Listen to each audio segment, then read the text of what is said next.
Báscula, el peso de las ideas.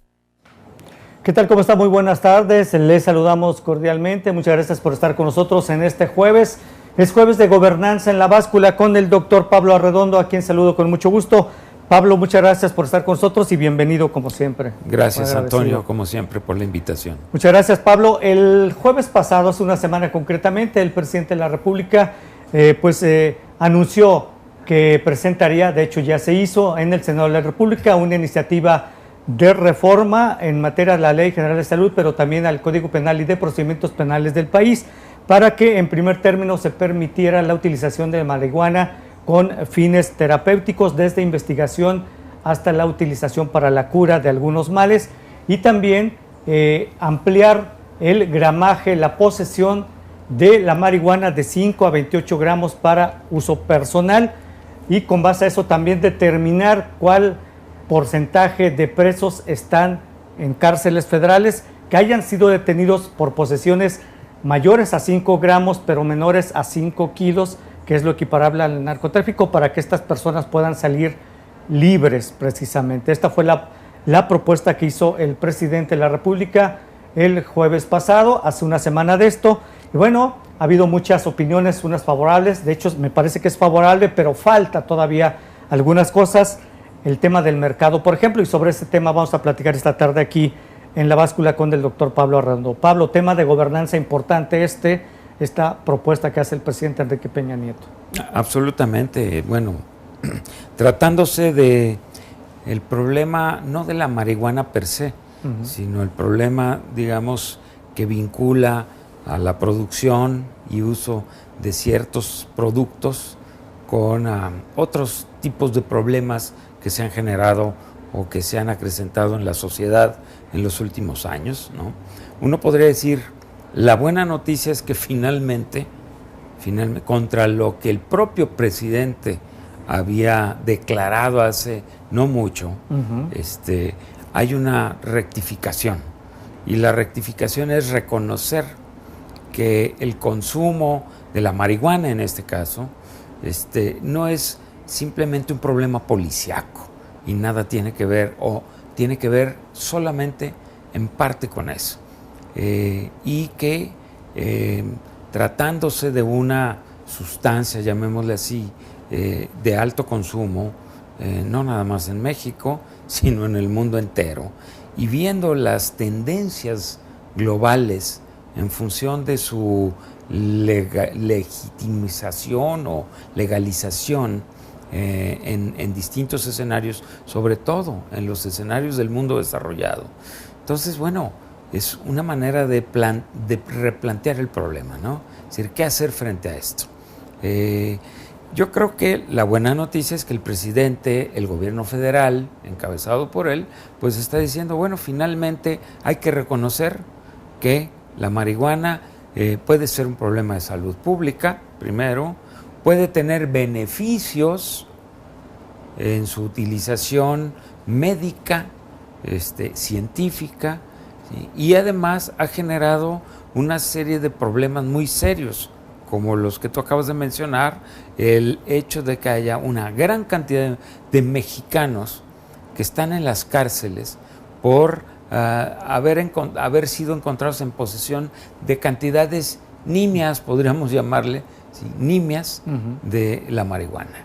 Y que esas personas no solamente están pagando un altísimo costo personal, porque lo están pagando, un altísimo costo personal, sino que la sociedad está pagando un alto costo por tener a esas personas que seguramente muchos de ellos no tienen nada que ver con la delincuencia, acuerdo, por este simple hecho. Entonces, el dar un paso hacia adelante es sumamente positivo, dadas las condiciones. Yo llegué a creer, con toda franqueza, que el presidente no cambiaría de la actitud que había mostrado, insisto, no hace mucho tiempo, hace poco tiempo. Por fortuna. Casi cuando comenzaron los foros, estos 5 foros que se llevaron a cabo a nivel nacional. Sí, ¿no? pero cuando las mismas Naciones Unidas, cuando los países desarrollados, cuando grupos de científicos y de especialistas están diciéndote el prohibicionismo no es el camino, ese no es el camino, así no se va a resolver ese problema. Bueno, finalmente creo que los consejeros de la presidencia le hicieron ver a Enrique Peña Nieto que tendría que dar un paso en esa dirección. Esa es la parte buena, la buena noticia. La mala noticia es que ese es un paso muy tibio. Sí. Oye, Pablo, nada más para abundar un poco en lo que mencionas del tema de los internos que están en cárceles federales, el 41% de los reos que están en cárceles federales precisamente fueron detenidos en posesiones de droga con valores inferiores a los 500 pesos. En reos federales, en cárceles federales. Y el 99% de las mujeres, ¿no?, que están vinculados que están recluidas también, pues no tiene nada que ver con asuntos de delincuencia organizada, mucho menos de narcotráfico, y están en situaciones similares, el 99% en cárceles federales. Es que es un absurdo, ¿no? Se criminalizó el uso personal de la marihuana. Se criminalizó a los consumidores, además que seguramente lo hacen en escalas inferiores, y por lo que yo sé, por lo que tú mismo has indagado y me has ayudado a entender de alguna manera, la marihuana no es adictiva como otro tipo de drogas, ¿no? Entonces, resulta que todas estas personas... Pues déjanos que, de hecho, entender, pero porque hemos pasado documentos donde lo dice, y no porque por experiencia propia. Absolutamente, ¿no? porque déjalo claro, porque luego el productor... Tú haces periodismo de investigación. Sí, porque no luego estoy hablando va a decir, de otro tipo de ¿no? situaciones. Sí. Y lo que dicen las investigaciones es que la marihuana es mucho menos adictiva que otro tipo de sustancias. El alcohol, simple y sencillamente. Sí, de acuerdo. Y todavía, el torito te puede llevar a la prisión 24 horas o 48 horas si te encuentra excedido en consumo de alcohol. Pero si tú traes en tu automóvil 1 litro de tequila, aunque no lo hayas bebido, nadie te puede llevar a la prisión por eso. En cambio, si tú traías 25 gramos de marihuana en el automóvil, podrías estar encerrado en la prisión, lo cual es un absurdo, ¿no? Bueno, ese tipo de absurdos son los que apenas empezarán a corregirse. Una vez que se apruebe esta iniciativa. Una vez que se apruebe. Pero como dije, eso es lo bueno, lo que falta, Pablo. Sí, el problema es que se está focalizando el problema en el consumidor. Y la pregunta es, a mí se me autoriza a traer 28 gramos de marihuana, la pregunta es, ¿y de dónde salieron esos 28 gramos? De alguien que los produjo, de alguien que los comercializó, a menos que yo tenga en mi casa plantas y me dedique a eso. Es que es un tema que está pendiente, que yo puedo portar 28 gramos de marihuana, pero una cosa es portarlos y otra cosa es producirlos. Imagínate que tú los produces en tu casa, y qué tal si llegan a tu casa y te dicen, bueno, usted se va a la cárcel porque está produciendo marihuana aquí, ¿no? Que la producción todavía es ilegal. Entonces, suena como un contrasentido total y absoluto. ¿Cómo es que tú autorizas a que los individuos consuman una determinada cantidad de marihuana o posean una determinada cantidad de marihuana, pero prohíbes su producción y su comercialización? Que alguien nos explique cómo se va a cuadrar ese círculo, porque no se ve claramente. ¿O en qué estaban pensando? ¿A quién le van a comprar los consumidores esos 28 gramos? Se lo van a seguir comprando al mercado negro, se lo van a seguir comprando a quienes controlan ese mercado negro, que son, en efecto, las mafias del narcotráfico. Con lo cual, pues no estás en realidad atacando el problema de raíz, porque lo que se esperaría, como en su momento sucedió con el alcohol en la época prohibicionista, es que, bueno, tú permites la producción, pero la controlas, la observas, la calificas, le pones impuestos, ¿sí? Las sancionas, digamos, ¿no? Por órganos distintos, los órganos de salud, los órganos de comercio, los órganos, etcétera. Pero en este caso no se está atacando esa parte. Entonces suena como a un sí quiero pero no quiero. Sí. Pablo, permítanos hacer la primera pausa de esta tarde de jueves de gobernanza con el doctor Pablo Arredondo. Regresamos para seguir platicando ahora sobre el tema del mercado, precisamente de la marihuana, un tema pendiente. Ya volvemos.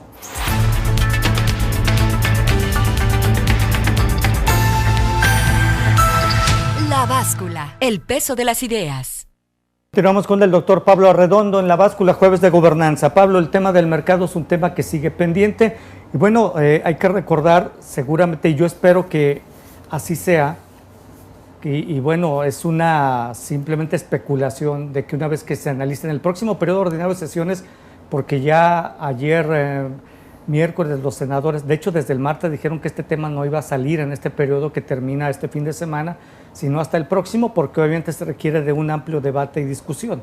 El tema del mercado sobre todo, porque hay cabos sueltos en este tema, como tú mencionas acertadamente, pero hay que recordar que ya se había presentado anteriormente una iniciativa del senador Roberto Gil, el presidente del Senado, cuando menos hasta este periodo, en el que él presentaba una iniciativa en el sentido de que se legalizara desde la producción, distribución y comercialización de la marihuana, pero bajo la rectoría del Estado. Sí, suena, yo te lo comentaba fuera del aire, pero suena pues extrañísimo, a mí por lo menos me parece extrañísimo que un senador de la bancada del PAN haya hecho esa propuesta, porque me parece una propuesta muy pertinente, con sí, toda claro. franqueza, pero resulta que el anterior presidente de su partido, el presidente de la República, que sale de su partido, pues nos metió en uno de los problemas más graves que hemos tenido en este país en los últimos 100 años después de la revolución, y que tiene que ver con esta famosa guerra contra el narcotráfico, porque Calderón, de tristísima memoria ese presidente, y ojalá no tengamos que repetir esa historia nuevamente, nos heredó una guerra contra el crimen organizado, y creyó que con sacar al ejército a las calles, con desatar a las policías, y con facilitar la violación de muchos derechos humanos, se iba a contrarrestar el problema del narcotráfico.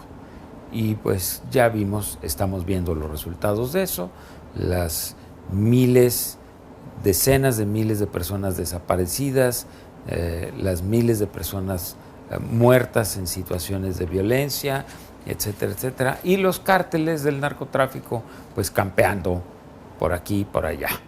Bueno, dicho lo cual, digo, qué bueno que un senador del PAN o de cualquier partido ponga el dedo en la llaga, a final de cuentas, porque no se trata de atacar el consumo o de ser permisivos en el consumo, pero ignorar que el consumo está anclado al mercado, a la producción y a la distribución. Entonces, si cualquier iniciativa de carácter legal no considera toda la cadena, llamémoslo así, cadena es producción, distribución, consumo, producción, distribución, consumo, ¿sí? Si no considera toda la cadena, pues entonces estamos tapando como hoyitos, ¿no? En lugar de abordar el problema de fondo. Es una forma casi integral, ¿no? Pues hay que atacarlo de manera integral. Y también puedes incluir otros elementos, ¿no? Sí, por ejemplo, campañas de información, campañas de prevención, como se hace, qué sé yo, con el alcohol, en teoría, ¿no? Sí, eso sí está contemplado en la iniciativa, ¿no? que envió el presidente. Sí está contemplado, pero sí el tema del mercado es lo que falta. Pero el mercado es el mercado. Y ya sabemos cuando, a ver, ¿qué pasa cuando tú prohíbes que circule una mercancía? No, pues con mayor razón la buscas, ¿no? Por supuesto. Ya pueden ser dólares, o ya pueden ser televisiones, o ya pueden ser drogas. Es decir, siempre hay un mercado negro. cuando tú taponeas, digamos, ese manejo, ese movimiento. ¿Qué es lo que tienes que hacer? Regular el mercado. Ese es el papel del Estado. El papel del Estado no es ni producir, ni vender, ni consumir, pues me supongo, no sé. Pero el papel del Estado es regular estas reglas, ¿no?, que se dan. Si hay hay evidentemente un mercado de consumidores, hay un mercado de distribuidores y hay un mercado de productores, pues lo que tienes que hacer es abordarlo, y abordarlo a través de regulaciones. Y las regulaciones pues pueden ser la clave para que esa zona tan conflictiva como puede ser el consumo de la droga, de cierto tipo de droga, en este caso de la marihuana, pues resulte lo menos perjudicial que se pueda para la sociedad y para los individuos. Y ahí es donde entra el Estado. El Estado tiene que entrar ahí con seriedad. Da lástima ver que son los Estados Unidos, que por cierto son los consumidores de mayor envergadura en el mundo de drogas, de todo tipo de drogas, incluyendo la marihuana, los que finalmente están llegando a la conclusión de que así se tiene que hacer. Y entonces, crecientemente, muchos estados de la Unión Americana pues llegan a la conclusión de que la marihuana se va a comercializar bajo la supervisión del Estado. Esa es la clave. Y vamos a terminar importando marihuana producida en Estados Unidos, porque esa marihuana por lo pronto va a estar bajo normas de calidad que no está la que se produce en otro tipo de condiciones, ¿no? Pues haciendo y siguiendo el ejemplo de la época prohibicionista del alcohol y luego su legalización, y ahora que es un producto que se puede comprar en todos lados y producirlo por empresarios, pues yo me imagino que así debe ser la rectoría del Estado, que la rectoría del Estado está sobre el tequila. Incluso hay un consejo regulador del tequila, que los tequileros, los productores del agave, los productores del tequila producen impuestos, le dan impuestos al Estado, pagan impuestos, incluso hay impuesto especial de productos y servicios, el famoso IEPS, y yo me imagino que en el futuro ese debe ser el mercado de las drogas. Productores de marihuana, pero también industrializadores de la droga para fines terapéuticos, médicos y no sé qué tantas cosas, incluso hasta para el consumo, comida, no sé, pies, algo que se pueda hacer, todo tipo, ¿no? Que se puede utilizar la marihuana, y esto representarán ingresos para el Estado, ingresos que bien podrían destinarse parte de ellos a campañas de prevención, por supuesto. Porque mira, hay que partir de una realidad. El consumo de la marihuana, como el consumo de otras drogas, no digo que todas exactamente, pero el consumo no va a parar. No va a parar. Evidentemente hay drogas de un alto grado de riesgo, llamémoslo así, en su consumo, todas estas drogas sintéticas que ahora se están manejando, por desgracia, que se producen las anfetaminas. Esas son las que hay que combatir. Esas hay que combatirlas, hay que informar muchísimo sobre los daños que están generando Sí. en muchas personas, ¿no?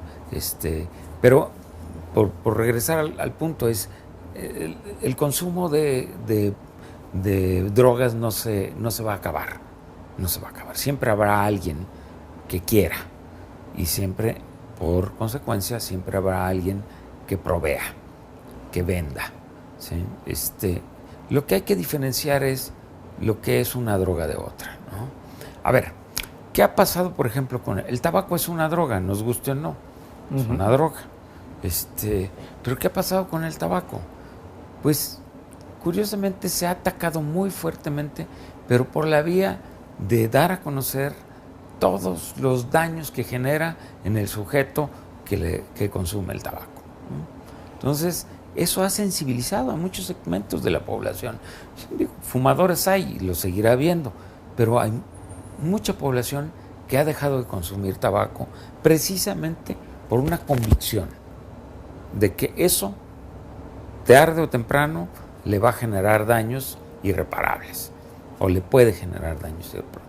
Bueno, eso tendremos que hacer con otro tipo de drogas, no nada más señalar a quien la consume y no estigmatizarlos. Y estigmatizarlos, y luego, bueno, generar cadenas de corrupción entre quien las produce y quien dice que las prohíbe y todo lo demás, ¿no? Que es lo que pasa con el mercado negro de las drogas y con el papel de las, digamos, de las corporaciones de narcotráfico, porque son corporaciones, no son grupitos de barrio.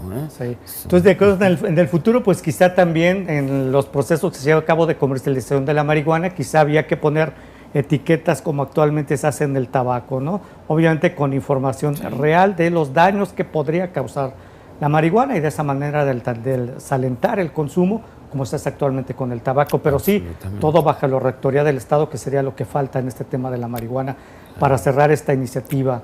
La clave es la rectoría del Estado. Exacto. El problema es si tenemos Estado en México. Esa es la pregunta. O por lo menos un Estado suficientemente fuerte para ser rector. Muy bien, Pablo, vamos a hacer una pausa, regresamos a La Báscula, Jueves de Gobernanza, con el doctor Pablo Arredondo.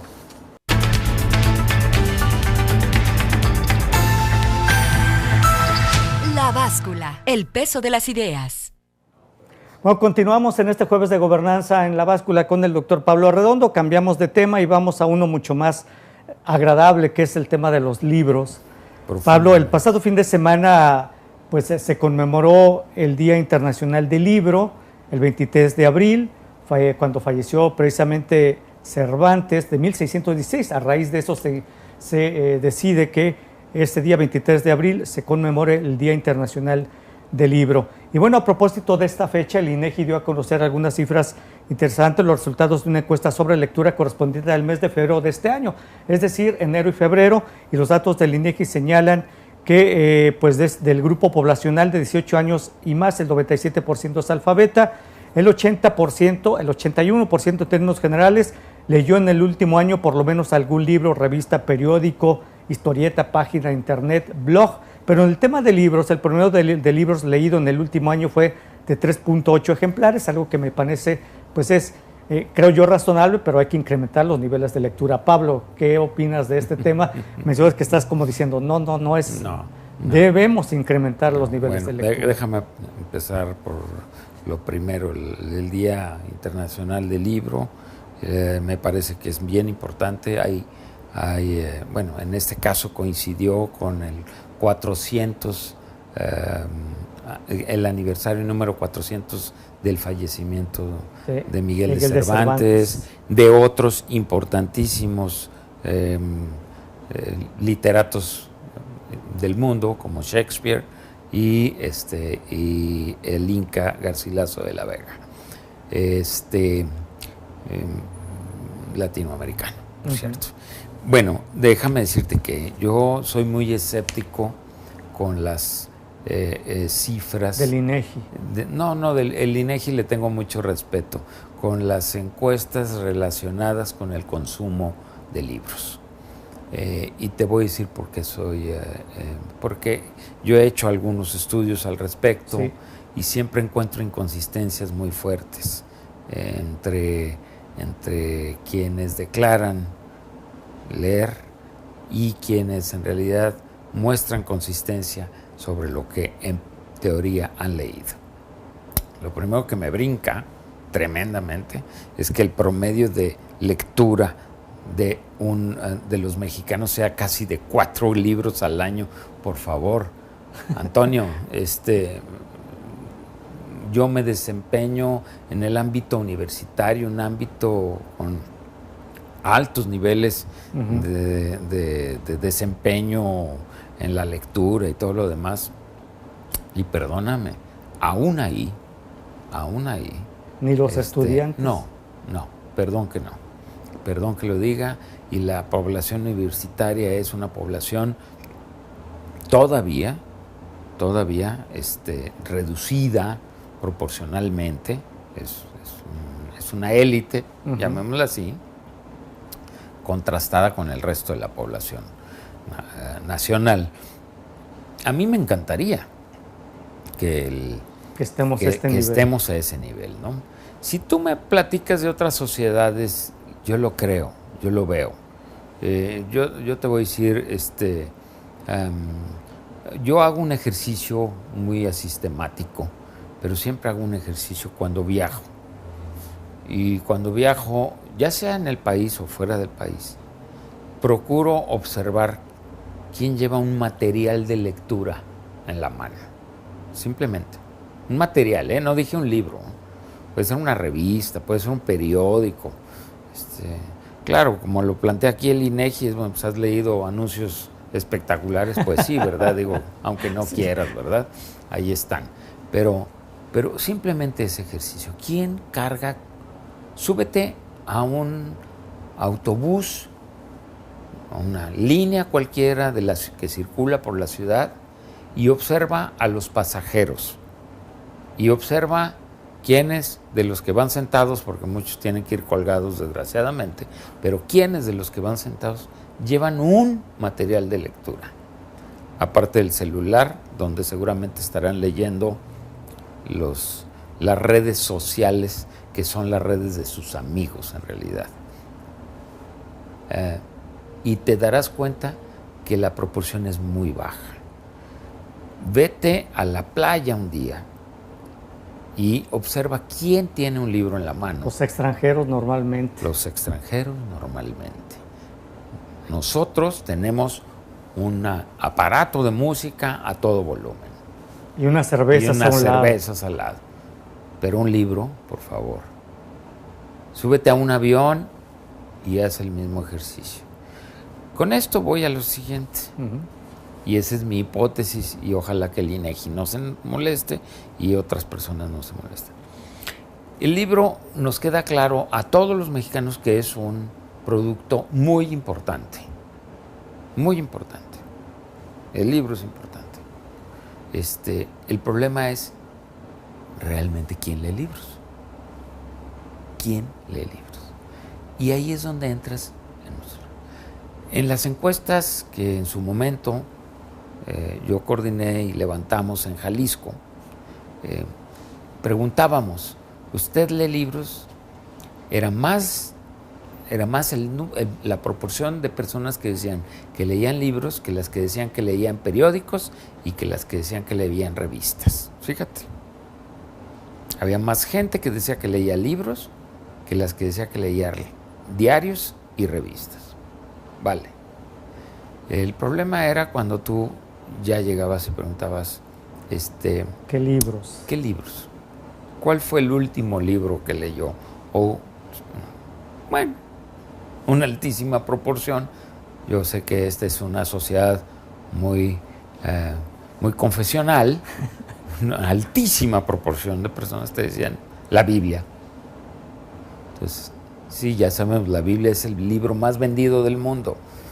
Bueno, conocido personaje dijo lo mismo en la FIL. Déjame te platico porque voy para allá. El problema está en que la gente te dice, yo leo, y cuando le preguntas qué lees, se van por la salida fácil. Ya no nos metemos así como, a ver, ¿y cuál fue el capítulo de la Biblia que leyó en el último momento, no? ¿Era del Nuevo Testamento o del Viejo Testamento? Platíqueme algo sobre Abraham, o sobre Isaac, o sobre... Te aseguro que no, nadie te sabe eso. Para quienes no dijeron la Biblia, les preguntas, bueno, ¿usted recuerda el nombre del autor del último libro que leyó? La mayoría no recuerda el nombre del autor. Entonces tú dices, a ver, perdóname, algo te tienes que acordar, ¿no? No. Y voy a lo que tú mencionas. Yo bauticé eso como el síndrome Peña Nieto. El síndrome Peña Nieto es esa imposibilidad que tenemos de decir, no leo. O leo muy poco. O no me interesa leer. No. Si alguien me pregunta que si leo, tengo que decir que sí leo. Pero cuando me preguntan, ¿qué libro estás leyendo? ¿Quién es el autor del libro? Se me se me borra. ¿Qué le pasó a nuestro presidente, ahora presidente de la República? Precisamente eso, ¿no? Y ese es un síndrome muy mexicano. Perdón, yo así lo observo y lo constato con las encuestas. No, pero aparte es verdad, porque de nada sirve que tú dices, oye, ¿usted ¿qué ha leído? En el último año, ¿cuántos libros? 4. Ah, muy bien, y ya. Me parece que entonces el INEGI, para ser mucho más eficiente, que aparte es una encuesta, Sí. pues parte de la buena fe de quienes le respondan. Yo creo que la gente lee, pero no lee libros como nosotros los concebimos. Ahora está leyendo muchas cosas en los celulares, lee muchas cosas. Digo los celulares más que las computadoras, porque la gente tiene más apego al celular que a la computadora, ¿no? Y ya como el celular te permite hacer tantas cosas, entonces, bueno, pues por ahí te metes, ¿no? Lees, pues ¿qué lees? Pues a lo mejor las notas del buscador, ¿no? Los chismes que te ponen ahí, ¿no? Cuando abres uno de los buscadores o el otro de los buscadores. Pero no porque andes buscando la información, es porque aparecen ahí. Ahí aparecen. Ahí aparecen y de pronto te enganchas. Ah, mira, qué chisme tan interesante. ¿Cómo apareció fulanita en bikini en la playa de no sé dónde? ¿Sí? Pero de ahí a leer un libro es otra cosa, ¿eh? Te lo digo en serio. Sí, por supuesto. Yo Estoy de dudo, acuerdo. yo dudo, y si lo he visto y lo he observado con personas de niveles educativos relativamente altos, pues me puedo imaginar que en otros sectores de la población la afición por la lectura no es tan grande. Muy bien. Pablo, vamos a hacer una pausa, regresamos después de corte en Jueves de Gobernanza con el doctor Pablo Arredondo, volvemos.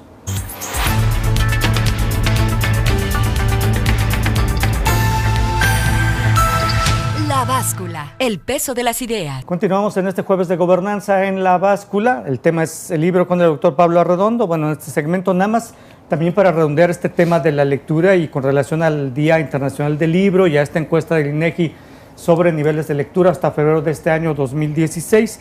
Mañana, viernes 29 de abril, dan inicio las actividades de la 48ª Feria Municipal del Libro y la Cultura.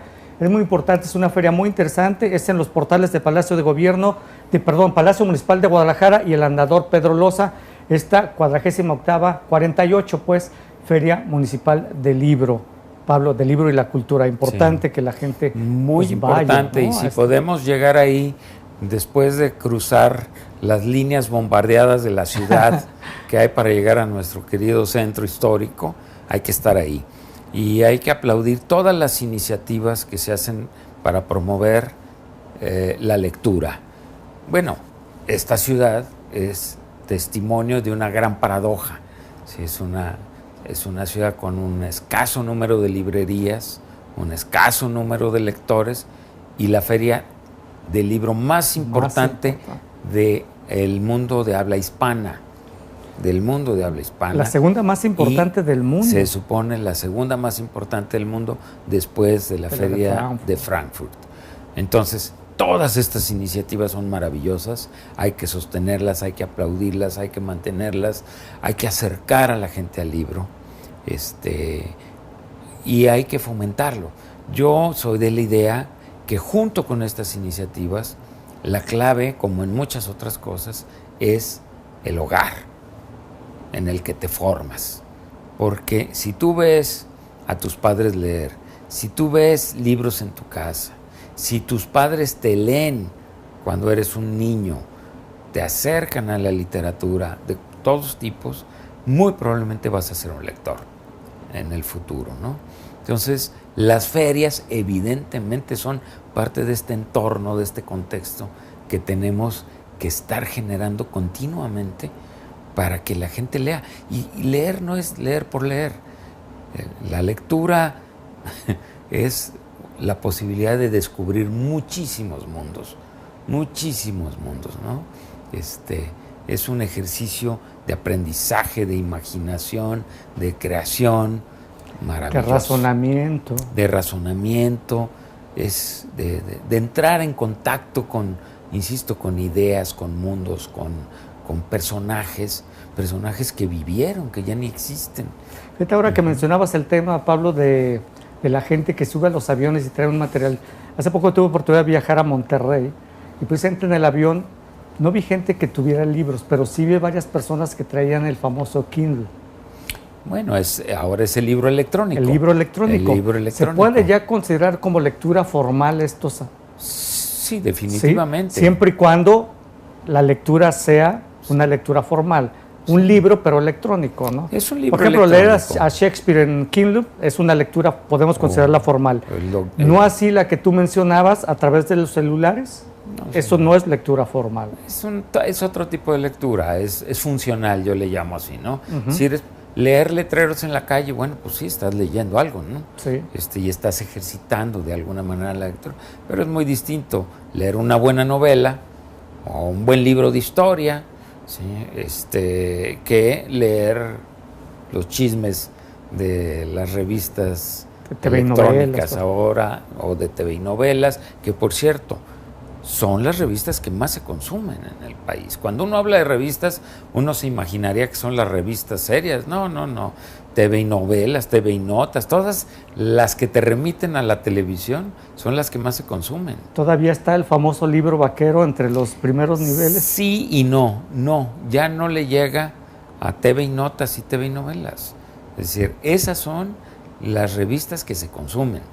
Desgraciadamente ya no hay los cómics que había cuando tú eres muy joven, pero cuando yo era niño... Pues casi estamos de la misma edad de Pablo.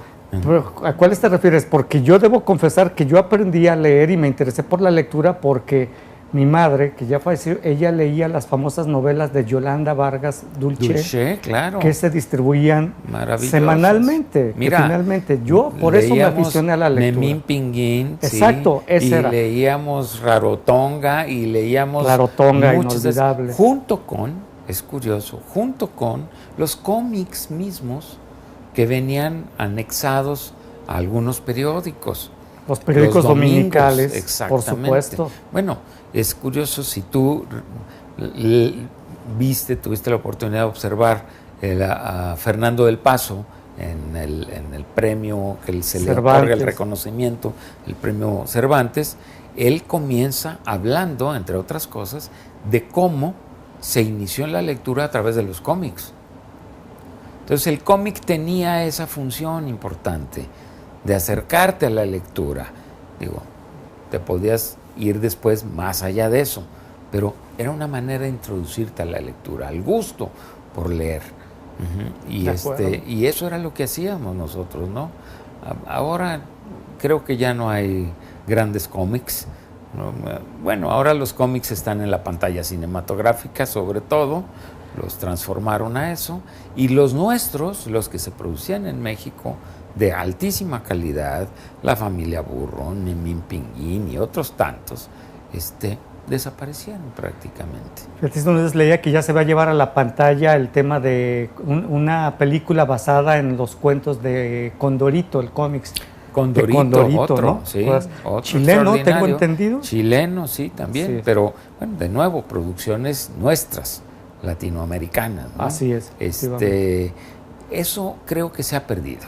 Ojalá lo recuperemos y recuperemos muchas de esas, ¿no? Pues es que eran geniales las revistas de entrega semanal que te dejaban así como picado en la lectura y esperabas con ansia que llegara el voceador para que te entregara el siguiente capítulo, en mi caso de Memín Pinguín, y después de Rarotonga, y de todo ese tipo de cosas. De todos esos, ¿no? Sí, Chanoc y todo. Sí. Bueno, había una buena cantidad y había hasta mercado secundario, por llamarle de otra manera, de todos esos materiales. Batman y Robin, que también estaba, Superman en cómics. Batman, Robin, Superman, Archie, claro. Sí, todos esos materiales que, insisto, fueron una manera de introducir a mucha gente en la lectura. En mi caso así fue, y debo confesarlo, y además con mucho gusto. No, y hay que confesarlo, porque por eso me sorprendió a mí cuando Fernando del Paso, un hombre de esa magnitud y de ese calado intelectual, ¿no? Y de esa jerarquía, confiesa que él se introdujo a través de la lectura de estos cómics. Lo interesante, ¿no?, hubiera sido que él revelara y confesara que cómics. Creo que los menciona, porque menciona que él esperaba que su papá, ¿sí?, de alguna manera le leyera los cómics y lo fuera introduciendo a eso, ¿no? Ajá. ¿Sí? Han de haber sido los de su época, no sé, los años 30, 40. Voy a revisar, ¿no?, el discurso, sí, en 15 días que estemos nuevamente aquí para... Un discurso... El señor Fernando del Paso se refirió, sí, a esto. Voy a revisar el discurso. Sí, no tiene desperdicio el discurso. Por cierto, ¿qué opinas del discurso de Fernando del Paso? Digo, ya para redondear este tema, porque sí, recibió el fin de semana el premio Cervantes, merecido, por supuesto, igual que el año pasado para Elenia Poniatowska. Bueno, en este año Fernando del Paso, y la crítica que hace al país. Se me da mucha vergüenza hablar mal de mi país en el extranjero, pero más vergüenza me daría no hacerlo. Pues me parece la voz de un hombre sensato, que no tiene que quedar bien con nadie más que con sus propias convicciones y sus formas de ver las cosas. Me parece muy valiente, porque no se trata de ganar popularidad, ¿no? Ya la tiene, no la necesita. No la necesita, no va a eso. Yo creo que está diciendo algo, nadie puede decir que se está equivocando. Lo que él está diciendo lo acaba de decir el New York Times ayer. Un editorial muy fuerte. Una editorial muy fuerte. Y entonces, bueno, lo que él está diciendo es, no puedo obviar que siendo yo un privilegiado, reconocido, en fin, no puedo obviar la realidad en la que me manejo, en la que vivo, en el contexto. Y creo que decirlo ayuda a que se sacuda cada vez más, si se puede sacudir, la conciencia nacional de que el camino que hemos tomado en los últimos años nos está llevando a un despeñadero, y que eso no es bueno para nadie, y que eso a la gente de buena conciencia, como puede ser él y muchos más, no nada más los intelectuales, personas comunes y corrientes, les duele, y les duele naturalmente, porque ver a un país en estas condiciones no es nada bonito. Claro. ¿Sí? Bueno, pues llegamos al final, Pablo, en este jueves de Gobernanza en la Báscula. Muchas gracias, como siempre, Pablo, muy agradecido por estar con nosotros. Antonio, al contrario, muchas gracias a ti. Y te esperamos en 15 días. Aquí nos veremos, claro. Muchas gracias, sí, Pablo, muchas gracias a usted, que pase muy buenas tardes.